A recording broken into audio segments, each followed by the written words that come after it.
देश का प्रधानमंत्री अगर बहुत स्ट्रिक्ट हो जाए और इस चीज पे ही एक बैठक बुलाने लगे, जैसे कोविड में मुख्यमंत्रियों की बैठक बुलाई जा रही थी और उनको ऑनलाइन बैठक बुला के जैसे वो यूट्यूब चैनल पे हर चीज लाइव करते हैं और मुख्यमंत्रियों को जलील करे कि ये पेपर कैसे लीक हो गया।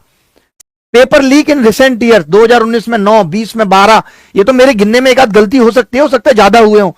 2021 में 17, 22 में 11, 23 में 12, 2024 में अब तक 5 हो चुके हैं। Exam cancel, postpone, total 34। आप देखिए गुजरात में 15, बिहार 12, आसाम, कौन सा राज्य बचा है जहां पेपर लीक नहीं हो रहे?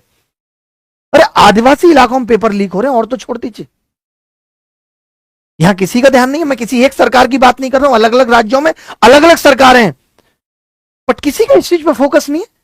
7 दिन के अंदर जवाब चाहिए, लेकिन हमारे देश के रिसोर्सेस, हमारे देश का पैसा इन सब चीजों को सुधारने पे लग ही नहीं रहा है। मैं तो बस हर राज्य में अपनी सरकार बनानी है, यह हमारा प्राइमरी फोकस है। हमें क्या मतलब है कहीं पेपर लीक होता है नहीं होता? देश के युवा की किसको पड़ी है? ये तो बाहर रह के तैयारी कर रहा है, वोट का भी बहुत हिस्सा हमें नहीं मिलता इसका। यहां विद्यार्थी धर्म संकट में, और हम तमाम धर्मों की बात कर रहे हैं कि हम इसे सुधार लेंगे, इसको बदल देंगे, इसको मजबूत कर देंगे। इस पे किसी का ध्यान नहीं है। जो विद्यार्थी संकट में इतने मेहनत से पढ़ता है, दिन रात पढ़ के सुबह पेपर देने जाता है, सालों साल लग जाती हैं, और उसके बाद पता चलता है पेपर लीक था इसीलिए मैं सेलेक्ट नहीं हो पाया। कौन समझाए? माँ बाप को कौन समझाए? बुआ फूफा को कौन समझाए कि सिस्टम में खराबी है? लोग तो कह देते हैं ना, कोई तो सेलेक्ट हुआ है, वो देख गीता मौसी का लड़का सेलेक्ट हुआ है, तू ही नहीं हुआ, तेरे को करप्शन है। बच्चा अकेले कमरे में घुटता रहता है। कितने सारे लोगों ने जान दे दी सिर्फ इसलिए कि वो एग्जाम में असफल हो गए, बार बार असफल हो रहे थे, कोई राह नजर नहीं आ रही थी। हम हर चीज पे चर्चा कर रहे हैं, परीक्षा पे चर्चा है, मन की बात है। इन विद्यार्थियों की मन की बात कौन करेगा? इनके दर्द को कौन समझेगा?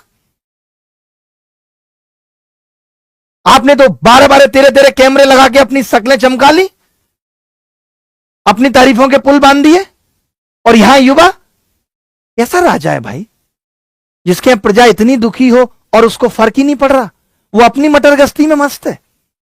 नमस्कार दोस्तों, कैसे हो सभी लोग? उम्मीद करता हूँ बहुत अच्छे होंगे। भाई आपको पता होगा कि एसएससी जीडी के अंदर जो रिजल्ट आया, उसकी कट ऑफ जो हाई देखने को मिली, उसका कारण क्या है?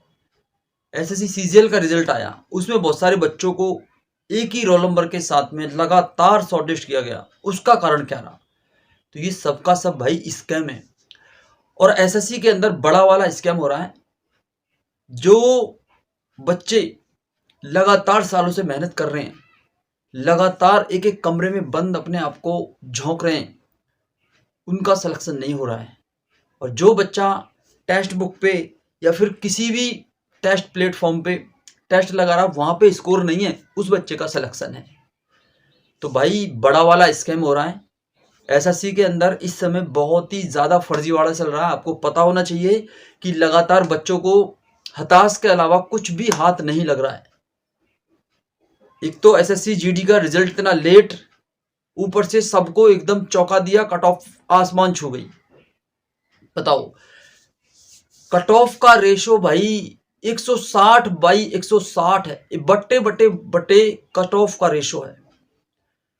बहुत सारे कैंडिडेट के मेरे पास मैसेज आ रहे हैं भाई, लगातार मैसेज आ रहे हैं कि सर मेरा पॉइंट 7 से रह गया, सर मेरा पॉइंट 1 से रह गया, सर मेरा पॉइंट 25 से रह गया, सर मेरा पॉइंट 85 से रह गया, सर मेरा पॉइंट 77 से रह गया। बताइए क्या जवाब दें उनको? एसएससी आयोग इतना ज़्यादा अपने बवाल मचा रखा है कि बच्चे यहाँ पे इतने परेशान हैं। उनकी भावनाओं के साथ आप मत खेलिए, ये खिलवाड़ बहुत भारी पड़ेगा एसएससी आयोग को। बच्चे अपनी पे उतरी आए तो ये सब सिस्टम बंद हो जाएगा आपका, ठीक है? बहुत बुरा हाल है भाई। सभी टीचर्स इस पे चर्चा कर रहे हैं। जैसा कि भी आपने देखा, अभिनव सर ने क्या कहा एसएससी स्कैम को लेके, गगन सर ने क्या कहा स्कैम को लेके, आदित्य रंजन सर ने क्या कहा स्कैम को लेके, नीतू मैडम भी आई हैं स्कैम को लेकर, राकेश यादव सर हैं, उन्होंने भी स्कैम पे काफ़ी ज़्यादा चर्चा की है। तो बहुत सारे टीचर्स इस पे बात कर रहे हैं, बहुत सारे। तो सभी एकजुट हो जाओ और इस स्कैम को भाई फेंक उखाड़ो। और ये नॉमिनेशन का जो चक्कर है ना भाई, ये जिंदगियां बर्बाद कर रहा है।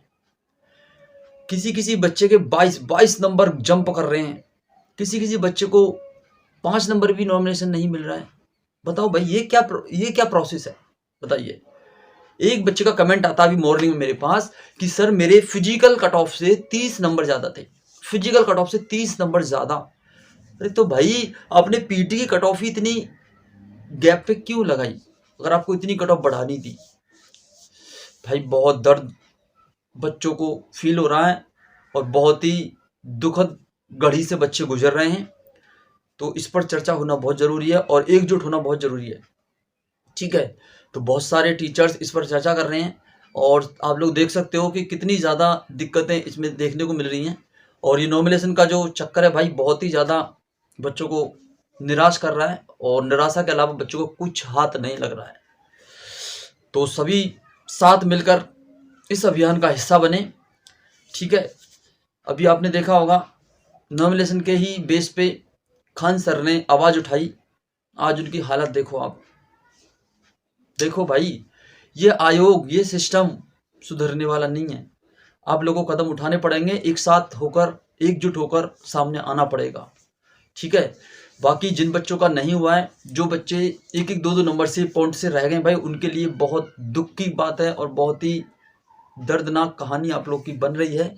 आपके एक एक शब्द में इतना दर्द छिपा हुआ भाई कि पढ़ने में भी मेरे को बहुत हर्ट हो रहा है। लेकिन आप हिम्मत मत हारिएगा, नेक्स्ट भर्ती आपकी लगी हुई है, उस पर फोकस कीजिएगा, पूरी जान झोंक दीजिएगा अपनी। इस बार सिलेक्शन आपका ज़रूर होगा। बट ये जो नॉमिनेशन का जो गेम है, इस पे तो भाई कुछ ना कुछ चर्चा होनी चाहिए और इसका कुछ ना कुछ जल्दी से जल्दी जुगाड़ करना चाहिए। ये बहुत दिक्कत कर रहा है बच्चों को। नॉमिनेशन का जो खेल है ये बच्चों को बहुत ही ज़्यादा एग्ज़ाम हॉल में ही बच्चे को निराशा दिला देता है कि मेरे तो शिफ्ट आसान आ गई या मेरी शिफ्ट हार्ड आ गई, मेरा तो गया भाई। यूपी पुलिस में बच्चे इसकी मार मारे बैठे हैं, यूपी एसआई के अंदर बच्चे इसकी मार मारे बैठे हैं। हर एग्जाम में भाई कुछ ना कुछ गड़बड़ी, कुछ ना कुछ धांधली देखने को मिल रही है। तो ये धांधलियां भाई कब तक चलती रहेंगी? आखिरकार इसका शिकार स्टूडेंट ही क्यों, बताइए। तो सभी बच्चे भाई मिल करके इस अभियान का हिस्सा बने और सभी से मैं गुजारिश करता हूं कि जहां भी कुछ भी फर्जीवाड़ा आपको, कोई भी क्लू, कोई भी सबूत आपको अगर मिलता है तो प्लीज़ ऑफलाइन कमेंट करके ज़रूर बताएं। और ट्विटर अभियान में जल्दी सभी साथ देंगे और चीज़ें यहाँ पे सभी टीचर्स के साथ मिलकर आप हिम्मत जुटाइए और बहुत जल्द इसका पर्दाफाश होगा, ठीक है। चलिए, thank you, all the best, जय हिंद।